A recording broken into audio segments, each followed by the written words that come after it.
Bom, é isso aí. Estamos de volta. Mais um Papo nas Estrelas. Mais um Papo nas Estrelas e hoje vamos falar sobre o terceiro episódio de Twilight Zone. Twilight Zone, aqui no Brasil, vem como Além da Imaginação. Muito além da imaginação.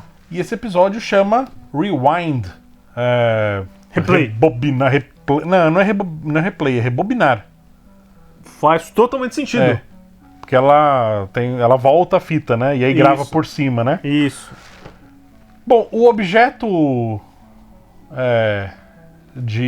O objeto fantástico é a câmera, né? Ela tem uma camcorder antiga que usa fitinha e tal, então ela grava, você quer apagar, você rebobina a fita, né? Devo explicar porque tem muita gente que nunca viu uma câmera dessa, né? Já é uma coisa relativamente antiga, tem gente que nunca usou uma câmera de fita, né? É verdade. Então é assim, você tinha uma fita, que era uma fita magnética, e você colocava e gravava o vídeo com o áudio junto, e a fita ia andando. Se você quisesse apagar um pedaço daquele vídeo, você rebobinava a fita até o ponto onde você queria apagar e voltava a gravar. Você gravava por cima daquilo, porque é uma fita magnética, então você podia remagnetizá-la da maneira que você quisesse. Inclusive, muitos filmes de baixíssimo orçamento eram editados o que a gente chamava de editar no gatilho. Que a gente ia gravando, aí você queria fazer um efeito, alguma coisa, você queria fazer o personagem desaparecer, você pausava a gravação, tirava o ator de lá e voltava a gravar sem mexer a câmera. Meu Deus. Então você editava no gatilho. Era assim que a gente chamava. Ok. Enfim, essa é a câmera. E ela é o objeto mágico, o objeto místico do episódio. E ela é um objeto de família, dessa família que é a mãe e o filho, e eles estão no primeiro dia... A mãe está levando o filho para a faculdade no primeiro dia de aula dele. Que é numa outra cidadezinha, tá? Então ela tá fazendo meio que uma viagenzinha, assim, né? Não uma mega viagem, mas deve ser tipo... uns 100 km de distância, sabe? Aquela viagemzinha que você vai de carro e volta no mesmo dia, sabe? Alguma coisa assim, né? Sim. Tanto que ela fala, eu não quero voltar à noite sozinha e tal, depois em algum ponto. Então deve ser uma pequena viagenzinha que dá pra fazer em um dia e voltar, assim, coisa perto. Sim, né? deve ser tipo... 50 quilômetros, 150, 100 quilômetros, Deve ser alguma coisa por aí. Tipo, daqui até Campinas. Provavelmente. Aqui é São Paulo, tá? Pra quem não sabe. Daqui até Campinas, a gente tá no Acre, né? Demora um pouquinho pra chegar. Mas, enfim. E eles têm um encontro. Enfim, essa câmera é uma câmera de família, que a personagem principal, a mãe, ela ganhou do pai dela, então do avô do menino. Né? E ela fica com a câmera e tal, e ela, com essa câmera, ela filmou os primeiros passos do filho e tal, então ela tem um carinho, tem uma afeição muito grande aí por essa câmera. E aí ela até brinca, né? Não, eu filmei seus primeiros passos com essa câmera e tal, eu vou filmar seus primeiros passos na faculdade com essa câmera e tal, né? Putz, você falando isso, exatamente. Enquanto você tava falando exatamente isso que você acabou de falar, eu tava pensando comigo mesmo, pô, mas não faz tanto tempo, assim, com aquela câmera lá, não faz tanto tempo que aquela câmera existe. Você filmar os primeiros passos com aquela câmera de um cara já adulto, mas deu pra... O menino tem 17 anos, sei lá, tá entrando na faculdade. Tá, 18 16, anos e realmente... 18 anos, né? Faz sentido. 18 anos atrás era 2001. E aquela câmera era de mais 2001, ou menos 2099, né? Comecinho, virada do milênio aí, né? E faz sentido. A gente acha, 10 anos atrás era década de 90, né? Não, 10 anos atrás já era 2010. A gente perde essa noção do tempo, né? É verdade.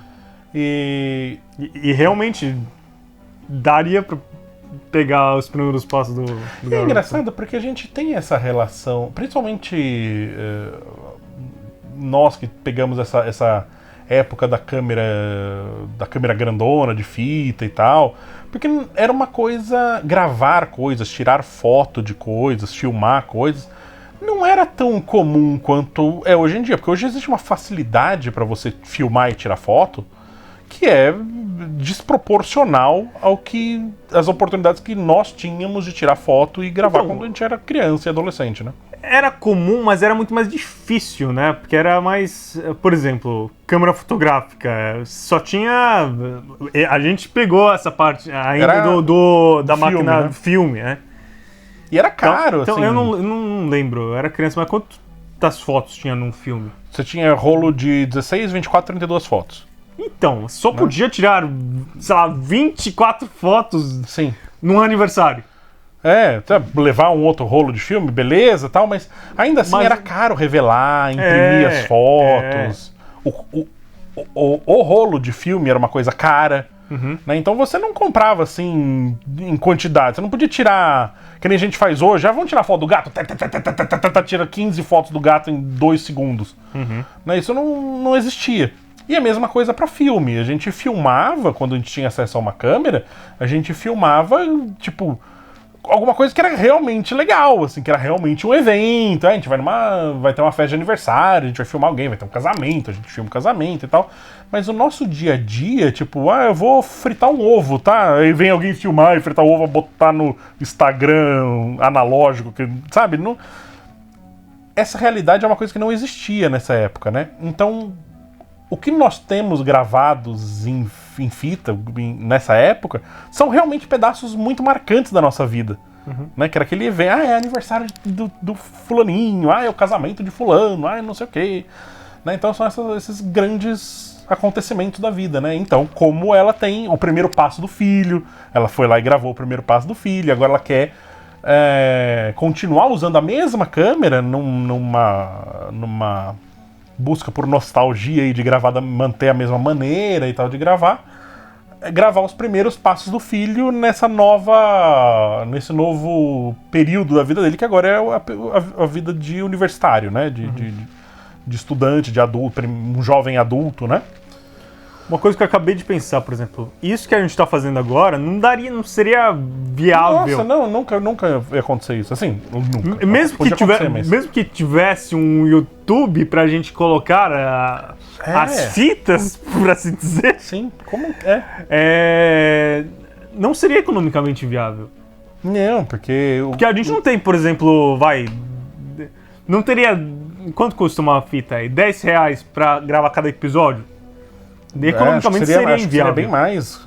Quando lançou fita, no finalzinho devia estar barato já a fita, mas no começo era caro, Era caro, sim. Pra gente comprar uma fita, não era tão barato. Era só pra eventos importantes mesmo. E, enfim. Não que a gente tá fazendo aqui não seja importante, é muito importante. Era pra coisa importante, não pra gravar review de série no YouTube, pô. O que a gente tá fazendo também ponto. a gente também é muito importante. Excelente ponto. Enfim. Eles têm um encontro com um policial. Um cops. Um detalhe importante que a gente tem que colocar nesse. Que a gente tem que falar. Eles estão no estado da Virgínia. Né? A placa da viatura lá fala que eles são a polícia de Virgínia. Né? Virgínia fica no sul dos Estados Unidos, que são onde a grande parte dos conservadores estão. Eu não lembro onde fica mais ou menos Virgínia. Um pouquinho. Tem o México, tem Novo México, ali naquela região ali pra cima. Tá. Eu não sou muito versado na geografia norte-americana, mas enfim. É tipo mais ou menos perto do. Se não me engano, é. Nevada, Utah. É tipo por ali, né? Tipo mas Texas, é bem no sul, por ali, assim. né? Tanto que a gente estava fazendo review semana passada do episódio do Orville, né? Que eles têm aquela ferrovia subterrânea para tirar as mulheres Moclan sim.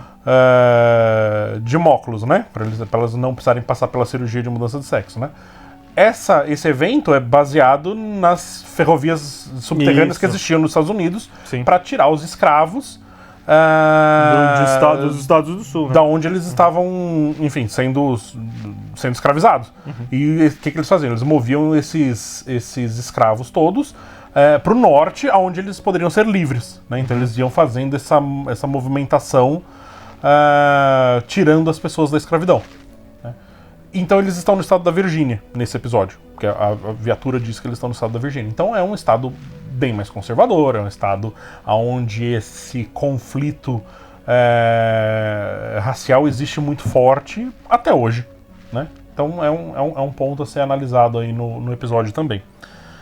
E eles encontram esse policial, que eles estão num diner, né? Eles pararam pra tomar um café e tal, comer um negócio, estão almoçando ali, comendo, sei lá que horas que eles estão comendo, mas enfim, estão comendo.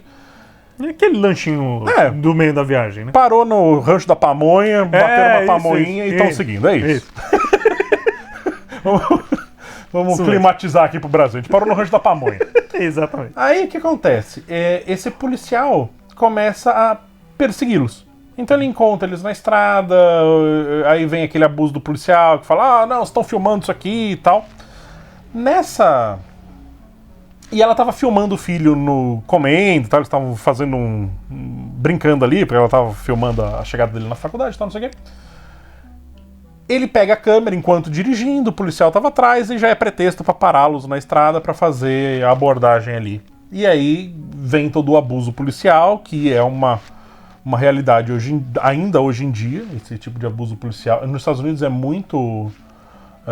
não que aqui não aconteça, aqui acontece, mas nos Estados Unidos existe um movimento muito grande contra esse tipo de coisa. Aqui no Brasil existe, mas é mais velado de alguma maneira. Mesmo a gente vendo movimentações na internet, tal, as pessoas reclamando e falando quando existe abuso policial, porque, enfim, existe gente boa e gente ruim em qualquer organização, né? Enfim. Nos Estados Unidos existe uma movimentação muito grande. Inclusive tem esse movimento do Black Lives Matter hoje em dia nos Estados Unidos, né? Que quando eles entram na casa do tio do menino, lá pelo meio do episódio, tem um pôster escrito Black Lives Matter numa das paredes da casa dele lá. Então é o episódio batendo na mesma tecla pra reforçar a mensagem ali, né?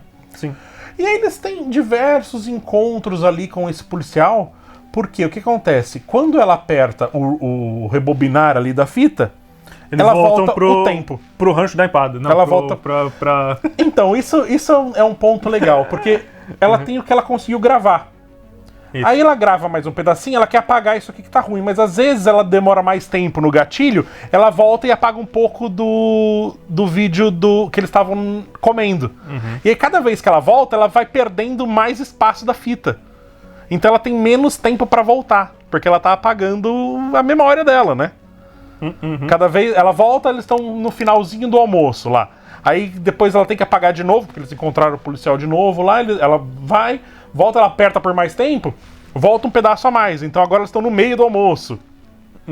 Quando a terceira vez, ela vai apagando cada vez mais daquele almoço que ela estava filmando. Então o tempo que ela vai tendo pra rebobinar é menor. Isso eu achei uma sacada muito legal do episódio, porque tem uma hora que você não tem mais como apagar as coisas, né? Ela tá trocando aquela memória dela pela chance de consertar o que aconteceu errado. O policial vai lá e agride os dois, no outro policial dá um taser no filho lá na estrada, no outro policial mata o filho dela, ela sempre vai tentando rebobinar a fita pra consertar o que deu de errado, né? Porque o objetivo dela é conseguir entregar o menino na escola. Sim, né? Sim. Que também é super icônico, né? Porque grande parte é isso. As pessoas querem que os seus filhos cheguem na escola, né? E existe essa luta da população negra nos Estados Unidos, não só nos Estados Unidos, mas assim, enfim, a série se passa nos Estados Unidos, né? Da população negra nos Estados Unidos, de que os filhos consigam chegar na escola. Sim. E que a partir desse ponto, que eles consigam colocar o filho na escola, consigam colocar o filho na universidade, a vida começa a mudar, né? Tanto que a mãe dele é uma pessoa super bem sucedida, ela é uma advogada, ela fala, por que eu consigo ganhar todas as minhas causas, mas quando eu tô discutindo com você, quando ela tá falando com o filho, né? Eu discuto com você, eu perco todas e tal, né? Então, assim, ela é uma advogada bem sucedida, por quê? Porque ela conseguiu chegar na faculdade, ela conseguiu se formar, ela conseguiu trabalhar, ela tem um Volvo que é um puta carrão, né? E ela tá colocando o filho numa universidade, então ela conseguiu construir uma vida estável, uma vida estruturada ali para poder dar um futuro mais fácil pro filho dela, que ela possa prover pro filho aquilo que ela não teve no passado, que é o que todo mundo quer fazer pelo próprio filho, né? Sim. Eu tive tais problemas quando eu era pequeno, eu não quero que meu filho passe por isso. O que eu vou fazer para evitar que isso aconteça? Né? Meio que todo mundo quer fazer isso, né? E é um ponto legal, assim, o episódio tem a linha do portão da faculdade, né? Quando o moleque passou por ali, ele entrou na faculdade, beleza, meio que, né, depois, no final do episódio a gente vai discutir mais sobre isso, mas meio que o problema estaria resolvido, né? É a linha de chegada, a gente conseguiu chegar nesse objetivo. Eu acho legal, mas assim, cada vez que eles vão tentando fazer e levar o menino, eles vão tentando mudar de caminho pra tentar fugir do policial, pra que não encontrar com o policial no meio do percurso e tal. E nunca dá certo. Até que o menino fala, por que a gente não vai pela uma rua X que vai cair na casa do tio dele, que ela não queria passar por lá, porque quando jovem, quando na infância dela, ela viu os irmãos morrerem ali, era um bairro onde era super perigoso, e a infância dela foi muito ruim naquele bairro, né? Então ela não quer passar, não quer ter contato com a família, com o irmão, que é o único irmão que sobrou, né? O pai já morreu, todo mundo... Só tem ela e o irmão, né? Ela não quer passar ali, tal, não quer ter contato, mas a história leva eles a terem que passar por ali, e justamente o caminho que permite que eles cheguem na escola. Tô falando de escola o tempo inteiro, mas é na faculdade, né? Sim. Cheguei na faculdade. E aí o tio, ele faz parte ele representa essa cultura, essa estrutura familiar. Sim. Né? Um porto seguro, né? Um porto seguro, onde eles podem fazer o que tiverem que fazer de maneira segura e tudo mais, né? Apesar de ser um lugar onde traz mais recordações. Né? E esse ponto da família, né, eles batem em dois pontos. Que quando ela vai tentar falar com o policial, ela questiona sobre família e tal, não sei o que, pergunta da família dele, o policial perdeu a esposa e tal, né, teve uma história assim. E o policial uma hora fala, família é uma coisa muito importante, né, família é a base, né, então, de novo, volta agora nesse ponto. Quando eles vão falar com o tio faz parte da família, o tio dá essa última perna ali da estrutura para o negócio ficar estável, né? E então eles conseguem chegar até a porta do colégio ali, porque o tio conhece os caminhos por trás, né? Porque as pessoas têm que andar escondidas, né? Tem que andar por beco, andar por trás dos esquemas, andar por trás das ruas principais para não serem vistas, né? Nesses bairros onde existe nessas regiões onde existem essa situação desse abuso policial muito, muito forte, as pessoas começam a usar caminhos alternativos por onde o policial não anda, né? E aí o policial vê ele saindo do beco para chegar no colégio e fala, o que vocês estão fazendo saindo daí? E tal, não sei o quê. E aí que eles param na frente ali, tipo, na reta final ali pro menino conseguir entrar na faculdade, né? Esse beco eu achei estranho, sabe? Não faz muito sentido. Ele é meio um túnel subterrâneo ali, né? Bom, achei esquisito. É que assim, não... É que sai bem na porta da faculdade, sai tipo do quintal da casa de uma pessoa e chega na porta da faculdade. Ele a geografia dele é estranha, Eu entendi que, por exemplo, eles... Acho que... pelo que eu entendi rapidinho, eles vão mais ou menos no fundo da casa, depois eles passam pra algum lugar e chegam num prédio que tem ar de ser uma coisa meio abandonada. Parece assim. Porque o bairro em si tá meio abandonado, né? É que não mostra especificamente como que é o prédio e tudo mais, mas dá a impressão de ser um prédio abandonado. Dá o que? Eles entram numa escada, alguma coisa assim, entram num túnel, né, aquele túnel de manutenção, né? Tem um monte de coisa, canos em cima deles, tal, as coisas. Aí, de repente, eles saem na porta da faculdade. Pareceu esquisito isso. Eles não saem, tipo, na rua do lado, assim, e andam um pouquinho. Eles já saem quase na porta mesmo da faculdade. É quase que literalmente na porta. Tem a porta lá do bunker. Do bunker, E na frente tem uma moitazinha, né? Só camuflando. É um pouco estranho, Talvez represente mais, esse é o único caminho pra chegar na porta da faculdade, é vir escondido, é vir por debaixo dos panos e tal. Pode ser. Tem um pouco essa leitura meio subjetiva, assim, do assunto, mas a geografia é um pouco estranha mesmo. Não... Por que tem essa saída bem aí na porta da faculdade? Enfim, soa um pouco estranho mesmo. Mas... Bom, chegou. Chegou na porta da faculdade. O meu problema com o episódio vem agora. Exatamente agora. Porque o episódio pra mim tava vindo excelente até agora. É uma história que é tensa, ela tem um ritmo legal e sempre aquele clima de, não vai dar certo, não vai dar certo, não vai dar certo. Putz, apareceu o policial de novo. Nossa, tá aí o policial. Nossa, tá o... Tipo, o cara tá em todos os cantos, né? Não importa o caminho que eles tentem fazer, o policial sempre chega. É tipo Jason, né? O cara corre, a hora que ele vira a esquina, tá o policial ali, oi, cheguei. Aí ele corre pro outro lado, o policial vai andando, chega do outro lado, chega antes que o cara, né? É meio esse... Vai pra uma estação espacial... O cara tá lá. O cara tá lá. Tem esse clima de vilão de slasher, né, assim. E que eu gosto pra caramba, eu acho super legal. O episódio eu acho ele bem escrito e bem dirigido até esse momento. O meu problema agora, nessa retinha final, que curiosamente ele é bem... É bem visual, porque é realmente a reta final pra chegar no objetivo do episódio, né? Que é cruzar a linha de chegada ali.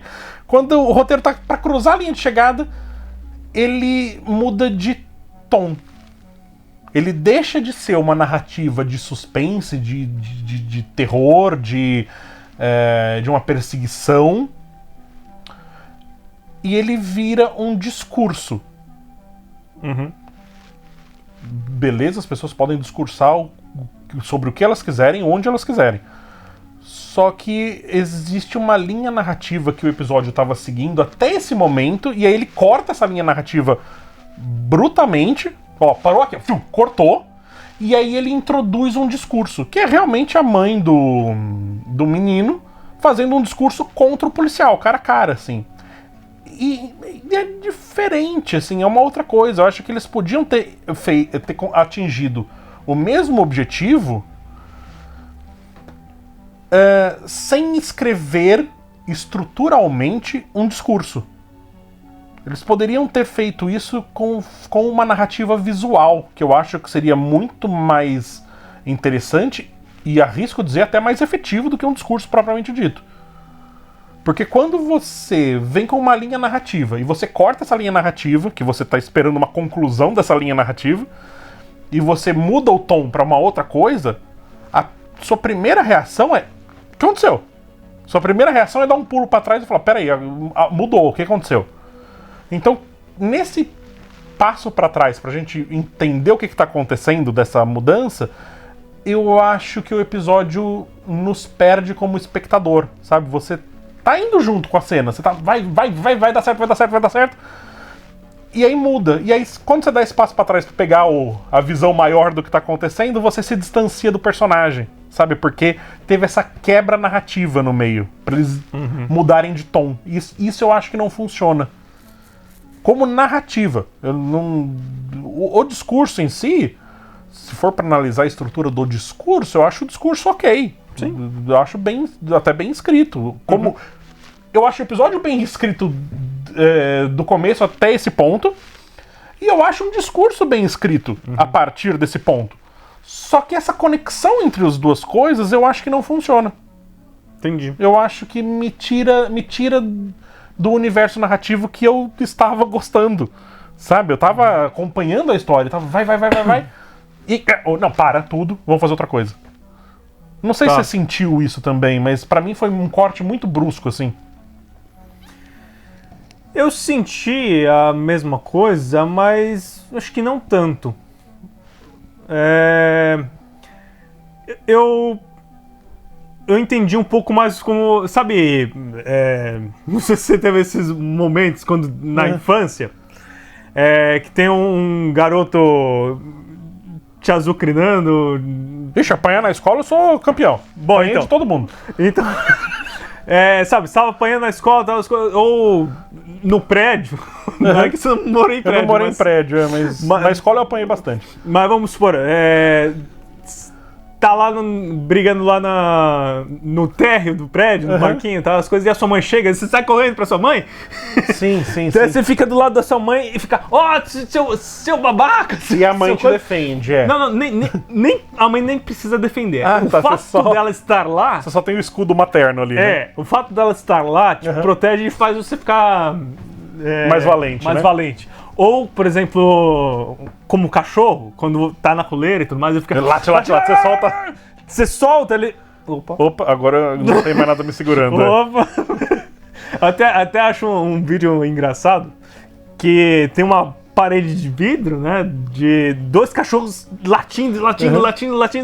Então eu não sei se um sai ou a porta sai. A porta abre e eles estão frente a frente, eles param. Eu já vi esse vídeo. Então eu acho que é mais ou menos isso, sabe? A mulher tá em perseguição, tá saindo correndo, e quando ela chega na faculdade com a multidão do mesmo grupo, por assim dizer...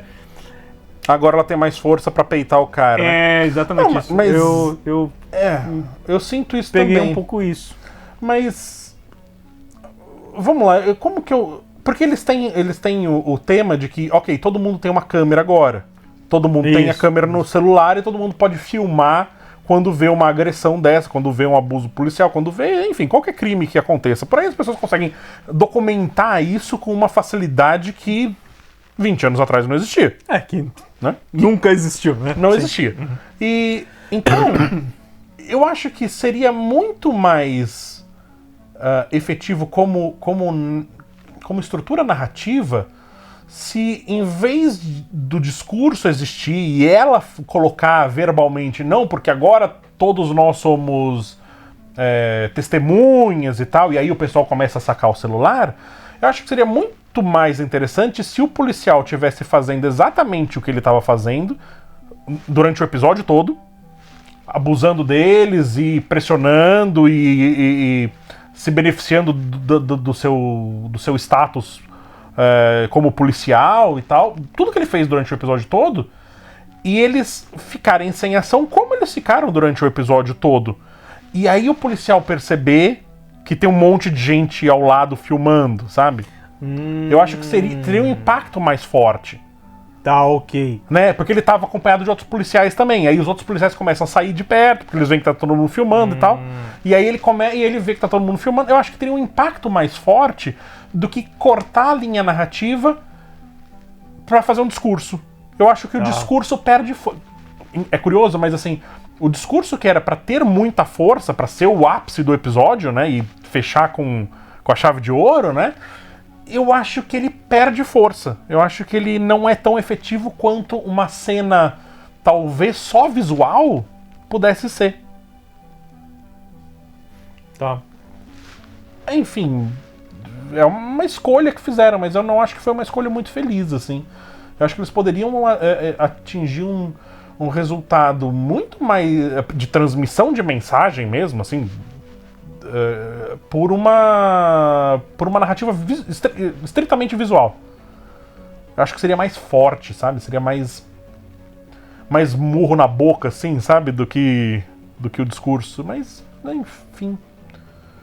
É a minha... Eu acho minha que... picuinha com o episódio. Todo episódio tem que ter uma picuinha. Esse foi isso, assim.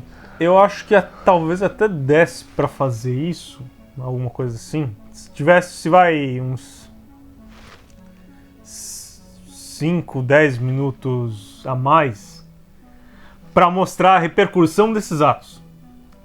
Pra, por exemplo, eles chegam, o policial chega, abusa deles, todo mundo grava.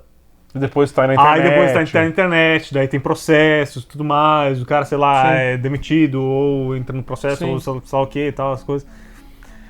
Mostrar, talvez uns 5 minutos a mais pra mostrar as consequências Sim. disso, né? Bom, mas não sei. Enfim, o episódio ainda continua um pouquinho, 10 anos depois, né? O menino já formado, já tem a filha que a mãe falou que queria ter, a Trinity, né? Que tem uma menininha já relativamente grandinha, deve ter o quê? Uns 4, 5 anos, né? Sei lá, alguma coisa assim. E ela tá brincando com a câmera e ela derruba a câmera no chão e a câmera quebra, né? E, ok, a câmera quebra e tal, mas o filho fala, não, mãe, tudo bem, tal, já passou muito tempo, já passou 10 anos e tal, a nossa preocupação já acabou, né? E aí ele sai pra comprar sorvete pra menina, tal, alguma coisa assim. E acaba o episódio, vem os créditos, já tá no crédito, só passando o nome da galera, e você ouve uma sirene de polícia, né? Putz, mas não sei se você conseguiu reparar, mas quando ele vai, ele fecha a porta, tem né? um giroflexinho, assim, né? Fica no rosto dela, né? Você percebeu que tem uma luzinha vermelha e azul, verde, assim, né? verde não, azul e vermelha, assim, muito de leve, mas tem. Sim, Daí, putz, Então, assim, o que eles querem dizer com essa cena? A vigilância tem que continuar pra sempre, né? Porque a qualquer momento... É engraçado, mas assim, liberdade é uma coisa muito frágil, né? A gente acha que a liberdade é uma coisa super segura. Mas no momento que você tem um direito, né? Como pessoa, tudo que você precisa pra perder esse direito é tê-lo, né? E você não cuidar desse direito, porque alguém pode vir e tomar esse direito a qualquer momento, né? A nossa liberdade é uma coisa muito, muito frágil. Pode ser arrancada da gente a qualquer segundo, né? Então é isso. O episódio literalmente tem literalmente não, claramente tem esse posicionamento, tipo, nós temos como documentar isso agora e a gente tem que continuar documentando para sempre. Porque no momento que a câmera quebra, a câmera não existe, o problema volta instantâneo, né? Ou seja, qual é a grande lição de moral desse episódio? Não deixe câmera na mão das crianças. Exato. Pode derrubar no chão. Cara, eu gosto do episódio, mas, putz, tem esse nhezinho no final, assim, que me tirou do mundo que eu tava assistindo pra me mostrar um discurso e eu não sei se eu fico contente com o discurso. É porque eu não estava pronto pra assistir um discurso, eu estava pronto pra assistir uma linha narrativa ficcional. É mais ou menos como aquela por assim dizer, aquela quebra de narrativa quando tá acontecendo alguma coisa e o ator olha pra você, pra câmera e fala com você. É quase uma quebra de quarta barreira, é quase. Assim, porque naquele momento a personagem não tá mais falando com o policial, ela tá falando com a gente, né? Eu acho que poderia ter sido melhor resolvida essa cena. Enfim, eu acho uma pena que o episódio deu essa deslizada na linha de chegada. Assim. Ele chegou, passou, enfim, ele conseguiu se completar o episódio, mas ele tem uma escorregada assim que tirou a performance do episódio no finalzinho. Mas, enfim. Quanto você vai dar pra ele, Tico? Eu achei o episódio, assim, de maneira geral... Eu gostei do episódio, achei legal. Mas achei meio fraquinho. Mas bom, assim.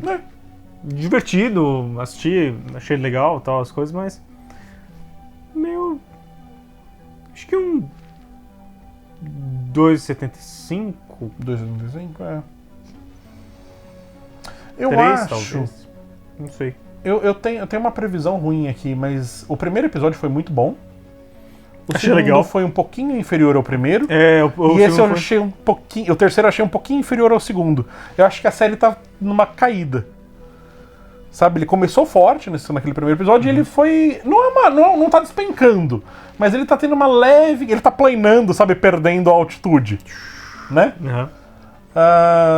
Vamos ver o quarto episódio, que chama O Viajante. Vamos ver.